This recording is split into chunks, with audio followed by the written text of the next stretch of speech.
رئیس جمهور ایالات متحده آمریکا تهدید کرد که اگر تهران تا شام سه‌شنبه گلوگاه هرمز را باز نکند، ایران را با حمله‌های سخت به دوزخ تبدیل می‌دهد. دونالد ترامپ در این باره روز یکشنبه در مصاحبه با روزنامه وال استریت جورنال سخن گفته است.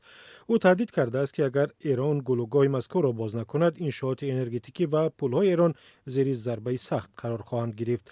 ترامپ دیرتر در شبکه‌های اجتماعی بدون تفصیلات زیاد نوشت سه شنبه ساعت 8:00 به وقت ساحل شرقی مقامات کاخ سفید تا حال درباره این پیام کوتاه ترامپ توضیح ندادند. پیشتر از این در روز یکشنبه دونالد ترامپ خبر داد که نیروهای مخصوص آمریکا در جریان یک عملیات نهایت خطرناک در عمق خاک ایران یک خلبان آمریکایی را نجات دادند.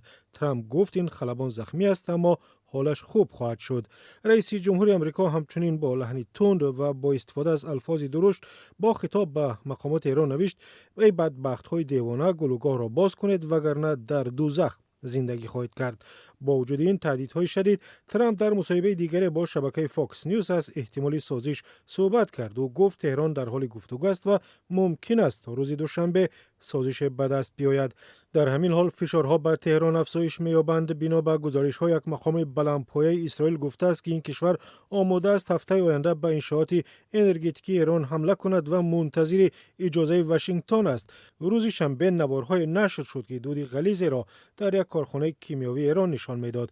گفته می شود ترکش نتیجه حمله اسرائیل است، هرچند خبرگزاری رویترز زمان دقیق نواربرداری را مستقلانه تصدیق نکرده است. از سوی دیگر ایران نشان داد که هنوز توان حمله‌های فرامرزی را دارد. در شهر حیفا اسرائیل پس از برخورد موشکی ایران به یک بنای استقامتی، گروه‌های نجات بخش در میان خرابه‌ها جستجوی آسیب دیدگان را ادامه می‌دهند.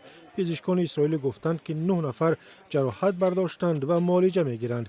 تهران خواستار قطع جنگ است. رئیس پارلمان ایران روز یکشنبه تهدیدهای ترامپ را محکوم کرد و گفت که او را بنیامین نتانیاهو نخست وزیر اسرائیل با اطلاع بر دروغ گمراه کرده است.